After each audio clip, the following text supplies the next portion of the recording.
Abiku Gus Baha. Menjelang berbuka puasa, itu sesuatu yang selalu ditunggu. Semua orang yang berpuasa nunggunya beduk maghrib.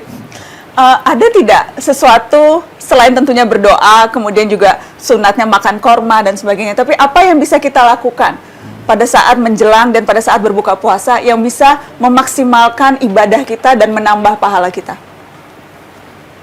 Biar Gus Baha lagi dulu, jangan saya terusin. Karena kalau yang standarnya kan orang tahu kalau buka ya Allahumma lakasumtu wa bika amantu, kemudian makan korma dan kemudian menyegerakan berbuka. Apakah hanya itu atau apa lagi yang bisa kita lakukan, Gus? Jadi di antara hadis yang populer ya bagi diri saya, juga saya harapkan umat Islam ikut mempopulerkan hadis itu.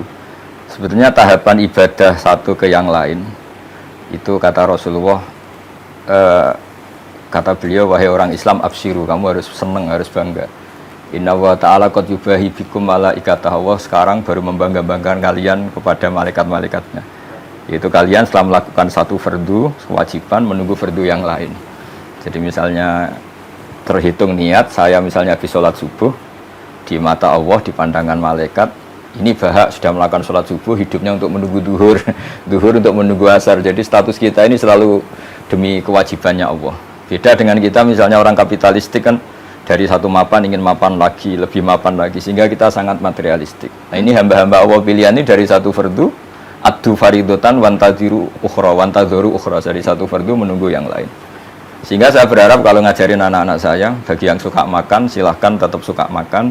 Kamu hari ini tadarruk sama Allah karena lapar dan menunggu rahmat Allah, dibolehkannya makan itu juga rahmat Allah. Sehingga ketika lapar, kata Nabi, saya sebagai Nabi, kata Rasulullah, disediakan semua khuzainul ard, tapi saya nggak mau, walakin aju'u yauman wa asba'u yauman, kata. Terus kata Nabi, kalau ketika asba'u fa ahmadullah, ketika aja'u fa atadarru ilallah, ketika saya lapar saya akan tadarruk, ibadah saya jalur tadarruk, jalur merasa lemah sebagai manusia. Ketika saya kenyang, jalur dekat Allah lewat muji Allah, lewat syukur gitu. Artinya saya ingin umat ini gini, ketika lapar, misalnya kita pejabat atau kita kiai besar, ternyata hanya segitu, kalau tidak makan lemes gitu. Betapa dhaifnya kita. Setelah makan kita syukur ya. Saya berharap dari satu kebaikan tadarruk menjadi kebaikan syukur, dari kebaikan syukur ke tadarruk. Jadi betul, bagus. Jadi saya ingin garis bawahi lagi, ini bagus sekali nih uraian tentang syukur. iya. Selama ini yang populer, tujuan puasa itu takwa. La'allakum tattaqun. Nah, padahal sebenarnya ultimate goalnya itu syukur. Walitukmilul iddata walitukabbirullaha ala ma hadakum wa la'allakum tashkurun. Jadi syukur ini penting. Syukur itu menerima yang sedikit dan menganggapnya banyak, memberi yang banyak dan menganggapnya sedikit. Nah, itu satu. Nah, kembali kepada pertanyaan Berbuka puasa. Ini pengajaran orang tua-tua kami. Antara lain Habib Abdul Qadir ya. Dengan sebelum itu ada mereka baca doa. Astaghfirullah. Asyhadu an la ilaha illallah, astaghfirullah, nas'alukal jannata wa na'udzubika. Itu diulang-ulang. Kalau di kampung jadi pujian. Iya toh. Nas'aluka ridhoka wal jannah wa na'udzubika min sakhatika wan nar. Itu kan jadi pujian kalau di kampung. Betul. Nah, itu mengingatkan kita bahwa kita perlu selalu memperbarui iman kita. Ada sesuatu yang boleh jadi karena perjalanan masa atau pengalaman mengeruhkan iman itu. Kita perbarui. Ini berarti kita harus faham betul apa arti syahadat. Istighfar. Perlu. Kita semua berdosa. Nah, kemudian usahakan menghindar dari neraka atau meraih surga. Usahanya itu bisa ittaqun nara walau bisyikki tamrah. Ya toh? Hindari neraka walaupun hanya sepotong kurma. Berbuat baik sama orang, kasih orang seteguk air. Nah, itu semua kalau kita bisa lakukan, itu ibadah puasa kita akan sangat berarti. Dan itu diingatkan dalam doa ini tadi, pengalaman orang tua ini, itu diingatkan sebelum buka. Istighfar tadi, istighfar. Supaya tidak arah semua pikiran itu pada makanan yang tersedia. Kalau tradisi berbuka Gus Baha dan keluarga biasanya seperti apa Gus? Langsung makan besar atau sekedar penasaran pengen tahu? Kalau di pesantren umumnya itu kan rata-rata ngaji Fathul Mu'in ya. Di antaranya yang diceritakan adalah makalah banyak sahabat termasuk Sayyidina Ali atau Syiah alal iyal ya. Jadi mereka karena masih anak-anak harus diservis dengan longgar lah. Nah karena mereka longgar kayaknya yang tua juga agak-agak iri lah ikut longgar juga. Jadi longgarnya gimana Gus? Longgarnya artinya anak-anak ya sudah minta makan apa saja diturutin gini-gini. Tapi di balik itu sebenarnya ada kearifan, kata bapak saya, ibu saake sing dagang dibelanjani gitu. Jadi kearifan itu selalu dijaga.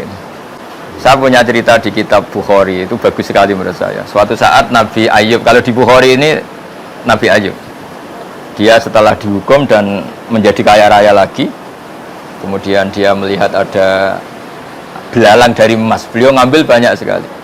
Terus ditegur sama Allah, masa sudah sekaya kamu masih ngambil belalang emas yang sebanyak itu.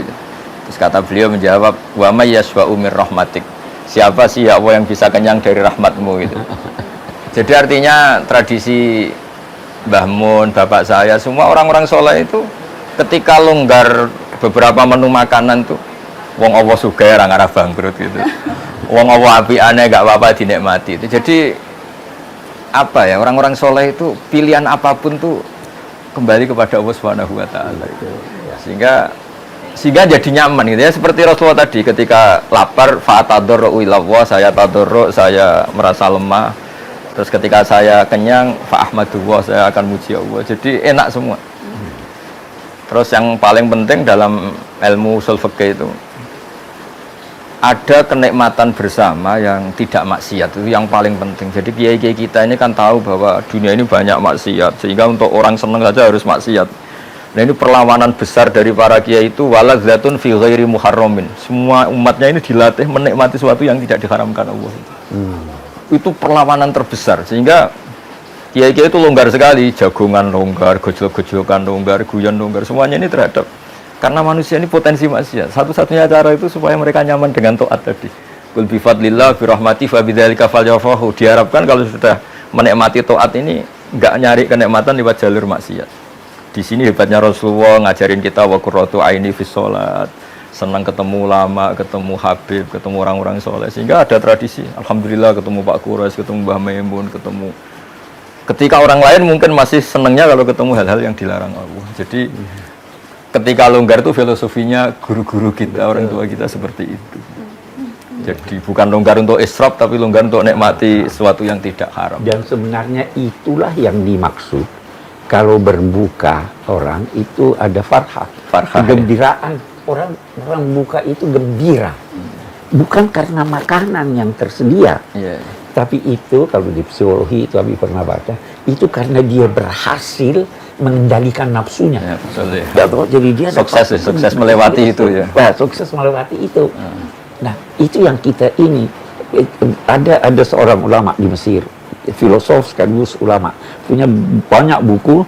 Salah satu bukunya kecil, dia punya ungkapan, makanan yang mewah itu adalah sogokan nafsu, sogokan perut kepada nafsu.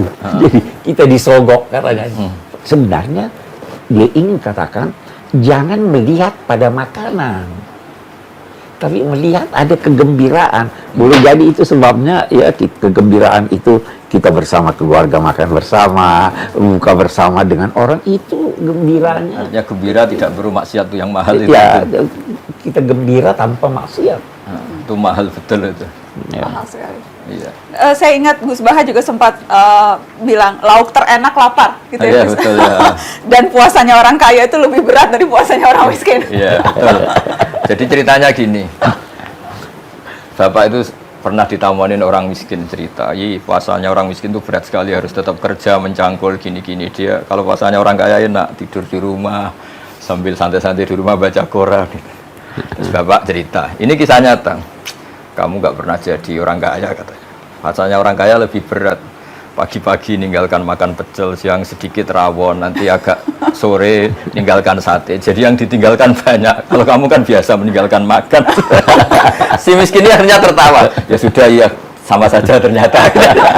Intinya itu dulu pembelajaran supaya yang miskin tidak merasa paling heroik. Betul. Karena yang kaya juga heroik meninggalkan kongkoi-kongkoi di beberapa tempat yang biasa ngemil, biasa makan itu. Jadi itu hebatnya guru-guru kita. Kalau ngelatih logika ibadah itu sederhana, tapi orang itu akan ingat itu. Iya, saya tambahkan lagi di sini. Salah satu tujuan puasa itu melakukan perubahan positif. Kita terbiasa ini tadi yang terbiasa makan ini dengan puasa, kita hendaknya jangan melanjutkan kebiasaan itu. Kita terbiasa tidur, bangun, katakanlah sebelum matahari terbit supaya ini. Sekarang kita dibiasakan, ya kan? Bangun sahur, dibiasakan tahajud lah, dibiasakan ini. Jadi puasa itu tujuannya begitu. Perubahan ini perlu ada. Nah, karena itu kembali lagi perlu introspeksi. Perlu introspeksi. Ke pertanyaan tadi yang di awal soal doa berbuka puasa. Jadi pada prinsipnya semua doa bisa. Iya, semua doa bisa. Ada yang diajarkan Nabi atau amalan Nabi yang bisa kita tiru? Itu tergantung dari riwayat-riwayat. Ya, doa itu ada dua riwayat. Allahumma laka sumtu wa bika aftartu wa ala rizqika aftartu. Terus ditambah zahabat dhama'u wa abtalatil uruq, ya kan? Oke. Wa sabatal ajru insyaallah. Oke. Ada riwayat hanya sepotong. Ada riwayat potongan yang lain. Sementara ulama berkata, riwayat yang awalnya itu dhaif. Riwayat yang akhirnya itu benar. Nah, tapi buat Abi, doa apapun yang menunjukkan kesyukuran kepada Allah Subhanahu wa taala dalam bahasa apapun oke. Tapi kalau ini kita sudah hafal, kita sudah tahu, kita tinggal hayati maknanya. Hayati maknanya. Ya kan? Gitu. Allahumma laka sumtu, ya Allah, karena engkau aku berpuasa. Wa bika amantu, saya percaya padamu. Wa ala rizqika aftartu, ini rezekimu, ini yang saya peroleh, yang saya makan, yang saya nikmati ini bersumber darimu. Tanamkan aja makna-makna itu.